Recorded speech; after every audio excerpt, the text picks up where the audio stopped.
So I come from a place, the only place in the world where nobody has an accent. And that is Belfast in Northern Ireland. And once you leave there, everyone everywhere has an accent. It's weird. But yeah, this is the first time I've ever been in Kentucky. So it is a pleasure to be here. Are there any children here? Oh, yeah. Oh, there you are. Right. Yeah. Anybody here used to be a child? All right. We're in good shape here. Now, very important question. Does anybody here like to draw? Yep. Is anybody here any good at drawing? Few people. Okay. Well, yeah, I've always liked to draw. I haven't always been very good at drawing, but I've practiced my whole life, and I always knew that I wanted to be an artist when I grew up. Well, when I was about 12, when I figured out that was an actual job that existed, you could be an artist. And then people do ask me all the time, did you know that you always wanted to make kids' books? And the answer is no. This happened by accident. I was doing something else. I thought I was making a bunch of paintings, and then I remembered some of the books I read when I was your age, and I was like, this might work as a book. And then I showed it to a publisher, and they liked it, and they said, do you have any more book ideas? And I said, yeah, loads. And I've been making it up ever since then. But is anybody here under the age of 20 years old? Okay, a few people. Well, that is how long I've been making books for. Actually, even longer than that, because the first book that I made, How to Catch a Star, came out 20 years ago last month. Thank you. I don't know whether I'll laugh or cry. But yes, this was the first book idea I ever had. And I was sitting on a dock and minding my own business, drawing in a sketchbook, and I saw something shiny in the water, and then it takes a second to register what you're seeing. I realized it was the reflection of a star, like one of the early stars in the sky. It was kind of dusk. I was like, "God, I'm an idiot." But then I noticed, sort of beside it, was a starfish, and I was like, "That's a really cool kind of triangle of events." And I started trying to make paintings about somebody who was actually trying to physically catch a star. And that's the best thing about art. You can kind of do whatever you want. And so I had all these different ideas, and I put them together in a book that got released 20 years ago. Now, would you like to hear this book? So, this is called How to Catch a Star by me. Once there was a boy, and the boy loved stars very much. Every night, the boy watched the stars from his window and wished he had one of his very own. He dreamed of how this star would be his friend. They would play hide and go seek and take long walks together. The boy decided he would try to catch one, and he thought that getting up early in the morning would be best. That's the sort of logic I really thought would have worked when I was a child, because then the star would be tired from being up in the sky all night. So the next day, he set out at sunrise, but he could not see a star anywhere. And so he sat down and he waited for one to appear. He waited and he waited and ate lunch. And what's lunch? I think lunch is a lettuce and bread sandwich. And waited, and after dinner, which looks like it was a bowl of mushy peas, he waited some more. And finally, just before the sun was about to go away, he saw a star. The boy tried to jump up and grab it, but he could not jump high enough. And so, very carefully, he climbed to the top of the tallest tree he could find. But the star was still way out of reach. He thought he might lasso the star with the life preserver from his father's boat, but it was much too heavy for him to carry. If only he could fly up in the spaceship and just grab the star. But the only spaceship he owned was made out of paper and didn't fly well at all. Perhaps he could get a seagull to help him fly up into the sky to reach his star. But the only seagull he could find didn't want to help at all. I've been deeply distrustful of seagulls my entire life. The boy worried he would never catch a star. But just then, he noticed something floating in the water. It was the prettiest star he had ever seen. Just a baby star. It must have fallen from the sky. He tried to fish it out with his hands, but when the boy reached out to touch the star, it just rippled through his fingers. Now the boy was sad, but in his heart the wish wouldn't give up, and slowly he began walking home. And that's when he saw it, washed up on the bright golden sand. The boy had caught a star of his very own. And then in this existential moment, the boy is reading this very book to the star. Thank you.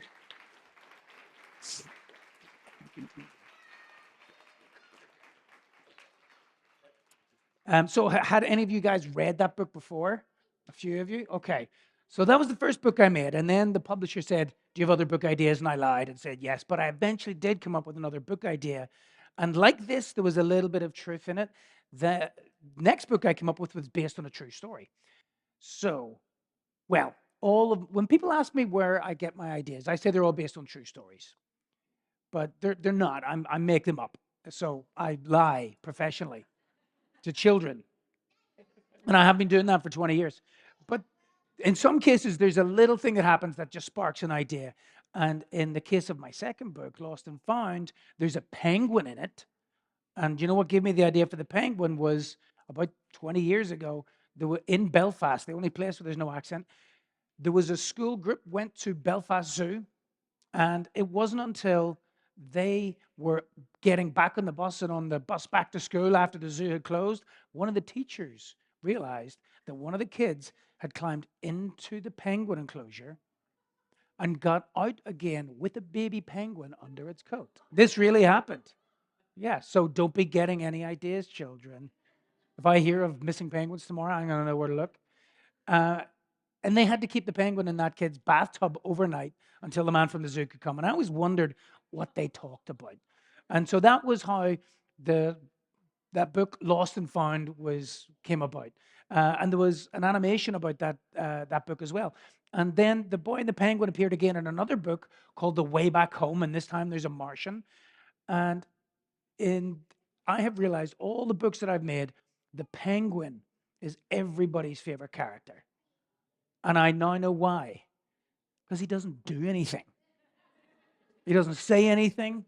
He's always looking in the wrong direction. And you get the chance to just totally put onto him whatever personality you want him to have. And it just leaves room for everybody. So those were some of the books that I had made. And then I had not made a book with these characters in a long time. So when I paint, I use all sorts of different things. How to Catch a Star, Lost and Found, The Way Back Home and Up and Down with the boy and the penguin. They were all made in watercolor. And then I didn't touch those materials for a long time until I made this new book. But okay, does anybody here know that they want to be a writer when they grow up or a storyteller? Yeah, great. Okay, so all good stories, whether it's a book or a play or a film, have three things. Does anybody know what they are? What do you think? Well, yes. That's not one of the things though. I'm going to give you a clue with the first one, and then I'm pretty sure you're going to guess the second two. The first thing is all good stories have a beginning. What's the second thing? Yes, and then an end. And in a lot of cases, sometimes I have the beginning and the middle of an idea, but I can't think how to end it. And that happens a lot. So there's another book I made called Stuck. Has anybody read that book? Where it's a bunch of things get stuck in a tree. And that sort of was a true story as well, except I exaggerated after a certain point. I really did get a kite stuck in a tree. And I really did throw a bunch of things in it that also got stuck. And it's still there for all I know. But when I was making up the book, I always thought that in the end of the book, everything had to come down. And it took me so the beginning and the middle came like that because it really happened. And then for a year, I was trying to work out how to end this story, and I couldn't come up with an ending that felt right. And a year passed, and then I was watching my nephews play a game. They'd built this really elaborate fort or something. And just when they got it finished, a ball came over the backyard, and they got totally distracted and they left. I was like, aha, you don't have to end things the way you think. Sometimes you can just move on to something totally different. And so that's how I came up with the ending for that. But I was always thinking at the back of my head about how could I make another boy and penguin story. And because it was coming up to the anniversary, I was like thinking about it a bit more. And then I did have an idea after a long time, and it was to bring in another character, was the idea for this time. So I'm going to read this book to you now. And then you get the chance to ask me some questions. I take general knowledge, current affairs questions. Actually, no, skip current affairs. Okay, so this is Where to Hide a Star, also by me. Once there was a boy, and together with his two friends, which is a penguin and a star, he would often play hide and seek. And you can see some similarities between this and the book 20 years ago. The boy mostly did the seeking, as he was the only one who could count. So it was the others who hid. The star wasn't very good at hiding. As you can see, he needs a little bit of help there. And so it was always easy to find. The penguin had a favorite hiding place, which is under that dock right there, where they'd usually end up after the boy had found the star. And it was a routine that they enjoyed. Until the day the penguin hid extra well and got stuck. The boy needed both hands to rescue his friend, and so he placed the star in his rowboat and carried the penguin home, where they settled down for some lunch. I think lunch there is a raw fish and some ramen, maybe. Not until mid afternoon did they realize the star was missing. They were in the middle of their favorite game, backgammon, and thinking it must have started a new game of hide and seek, they set off looking.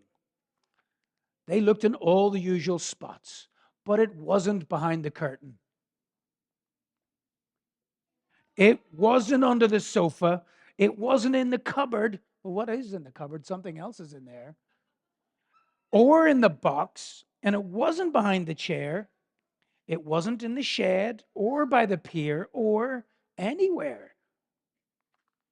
Well, it was somewhere. The star had never been this good at hiding before, and the boy began to worry it was lost. The boy decided to radio for help, and his friend the Martian, who knew more about stars than him, came at once. But at that moment, far to the north, the rowboat hit something solid with a bump, and the star fell into the snow. Back at home, the Martian used the star finder on his spaceship and located the star at the North Pole. You're right. So they all set off north on a rescue mission. Once there was a girl who loved stars very much. And she had always dreamed of having a star as her friend. And one day she couldn't believe her luck when she found a star simply washed up on the shore. As the girl enjoyed playing with her new friend, the boy, hurrying to rescue his friend, was getting closer and closer. Though when he got there, it seemed the star didn't need rescuing after all. It had found a new friend. The girl didn't know what to do. And the boy didn't know what to do either. They both wanted the star, but they didn't want to make someone else unhappy. Then the Martian suggested another game of hide and seek, but this time he would help the star to hide. Meanwhile, the penguin is totally distracted with something else. While the girl and the boy counted, the star and the Martian headed higher and higher, and the Martian hung the star in the night sky.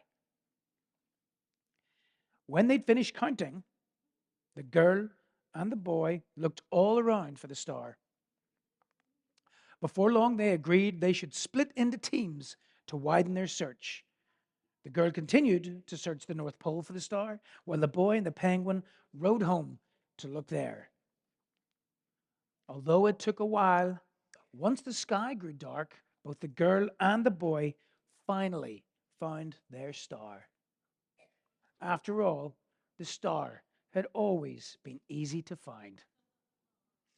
And now, if you think back in the first book, thank you.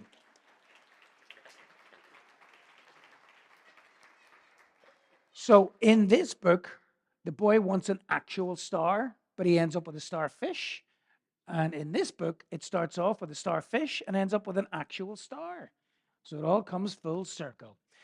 So that is the book that I just finished making, and it is. Somebody asked me once how many books is that I've made. I still don't know. I haven't counted. It's like 20 something, but it does feel like a lot.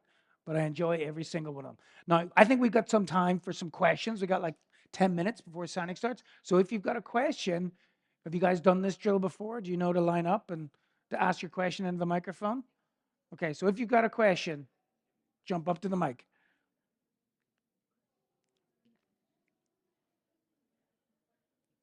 Adults can ask questions too.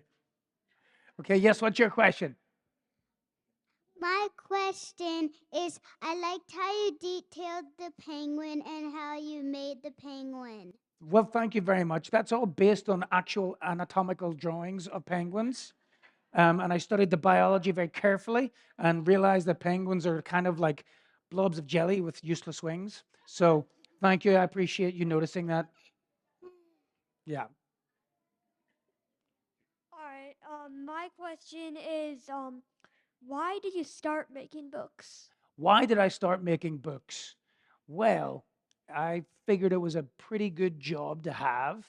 Well, I've always liked making art and I've always liked books. I wasn't a big reader when I was a child. I fell into reading books much later, but I always enjoyed picture books. And if you think about the different ways that you can get a story, there is a film, there's TV series, there's plays, and there's picture books and chapter books. I've always thought that chapter or picture books are the best way to tell a story because when you're holding a book in your hands, it's up to you. You can control it, and you learn how to read words differently than you learn how to read pictures. And they both do different things. And I think it's a pretty magical way to tell stories. So that's why books. Yeah. What was your favorite book you wrote? My favorite book that I've made. Oh, there's different ones. Actually, this one's probably going to surprise you. So there's a book that I made called The Incredible Book Eating Boy. That was probably my favorite book to make for a couple of different reasons. My publishers wanted me to just do more of the Boy and Penguin books, probably forever and ever, because they worked. And I knew that my art was doing all sorts of different things. And if I made 3 books like that in a row, it would be really hard to not be typecast as making that sort of a book. And I've been doing all this like weird collage work and studying science. And so I said to them, please, please let me make this book, The Incredible Book Eating Boy. It's about somebody who eats books and gets smarter. I'm going to make all of the art on old pages from books that other people throw away. And they says, we don't want you to do that, but you're really annoying us. So fine, do it. Then make the book that we want you to make after that.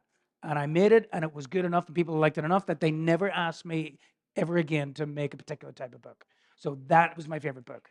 Okay. What's your favorite color? My favorite color, pink.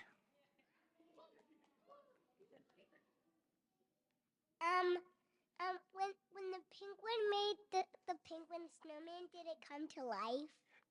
One more time. When the penguin what? When the penguin was making the snow penguin, did it come alive? It kind of did come to life, yeah, because you're very observant, my friend. Because it's the North Pole and magical things happen there. So it waved goodbye. Well done. Yeah. You've illustrated and you've written books for other, illustrated books for other people. Which one is more fun? One more time. Have So, I have I illustrated books for other people? mm, Yes, I have. Only a couple of times. So do you know what when two artists or two different people work together, it's called collaborating. So I illustrated a book called Imaginary Fred for Owen Colfer, who's he's got a Southern Irish accent, which exists, um, and that was a lot of fun. And I collaborated with somebody called Sam Winston on 2 books. one of which just came out 2 months ago, and it is brilliant. It's called The Dictionary Story. And the first one's called The Child of Books. And then I collaborated with Drew Daywalt on the Crayons books. So there's, I don't know, there's a few of those now. But yeah, watch this space. There's more crayons coming. Yes. Um, how did you make the star? How did I make the star? In the very last spread, because it's really neat looking. Very another very observant people here. You know. I took, you know, the paper you put through a printer. I took a sheet of that and I cut a star out and stuck it down, because you're never going to be able to paint that neatly ever, no matter how good you think you are. So yeah, that's called collage. So that's how I made the star. Well done. Okay, we got 4 more questions here. These are great. I am an olive, and I want to know: have you ever experienced other olives in your life? Have I ever experienced what? Sorry. Other olives? Other Olivers. It's very funny you asked that. I was like 20 years old before I met another Oliver. It was not a popular name when I was growing up, and I didn't like being called Oliver of the early childhood because it was kind of an unusual name. And it was 20. I was 20 before I met somebody else, and even now, I still when there's a lot of kids named Oliver, and I will hear Oliver on the street, and I'll like sort of turn around, assuming it's me, but it's never is. It's some kid probably doing something I shouldn't. That's my experience with Olivers. Did you like so? Did you col? Did you color the pictures, or did you paint the pictures? I painted them, but I sometimes use coloring pencil to do line details. So in this book, it's almost entirely painting with watercolors. But if you look at some of the other books that I've done, there's definitely where it looks like it's like a drawn line. That's a colored pencil. So yeah, sometimes I color in, but mostly paint. Do you make the book with hand or printer? Let's say this is how publishing works. Um, So I make the book with my hands, one copy of each of the pieces of art. Now, sometimes I have drawn on a computer, but then I would take a photograph or a scan of the pieces of paper, and then the publisher takes those digital files, sends them to printers all over the world, depending on where the books are going, and then they print them. Because the printer paper that I have in my library at home that I cut the start of, it would be very, very busy if I was trying to print all these books on it, because there's a lot of copies out there in the world. So both printed and mostly by hand. Cool. Okay. How are we doing on time, by the way? What is Good. the next book you're gonna make? I don't know, but I better do it quickly. I've just finished this one, man. Come on.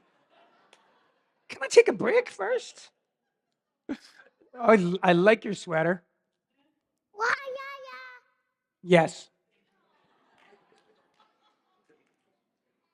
How do your books get changed into different languages? How do my books get changed into different languages? It's certainly not by me, because I can barely speak English. So I think last week my books are translated into the 50th different language, which is wild.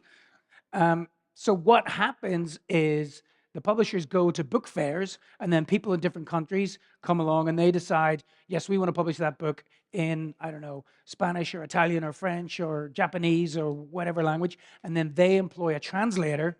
And now in the early days, because there's a lot of my handwriting in the books, I would handwrite everything in the other languages. And so the Spanish version of the Book Eating Boy came along, and it was before I knew how to use computers.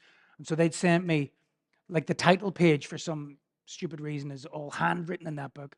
So they'd send me that, and I'd write it all out in Spanish and then send it to them, and then they'd send it back with all the mistakes circled in red pencil. And then so I'd fix them and send it back, and then they'd send it back with the new mistakes. And this went on for a while. And then when the Japanese version was coming out, they're like, we have to come up with a different system for this. So they now employ local illustrators to copy my handwriting in all the different languages. Yeah. All right. I think we got one last question, then we're going to sign some books.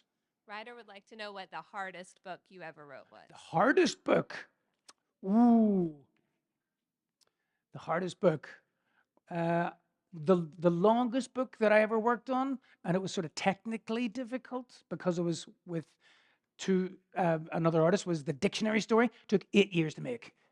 Um, Probably the hardest art I've ever had to do was for the Fate of Fausto, because I decided to make that on a 200-year-old lithography press in Paris, and I didn't know what I was doing. So that was hard. But I think the hardest book I've ever had to make is probably Begin Again, which came out last year, and it's like my thoughts on the entirety of humanity. So that was difficult to distill down into one thought. And I could probably use this as a way to talk about all the books, but we'll end it there. Now, unless anybody has any other questions, I yeah, I think we'll get to signing books. So, oh yeah, okay, yes, we're adults are allowed questions. What has been your biggest, like, wow, you inspired me story that came out of nowhere and you just were like, oh, Uh, you mean something inspired me? no, like that somebody told you, like, hey, one of your stories touched me or was really personal for me or something like that? I mean, I hear that, but you know, I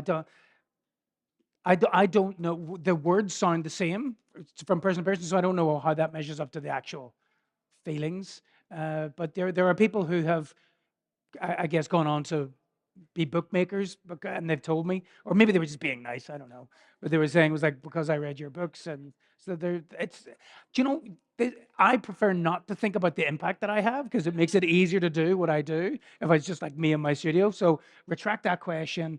Uh, I don't think I'm an inspiration to anybody. I'm just glad you enjoy the stories. So thank you very much, everybody.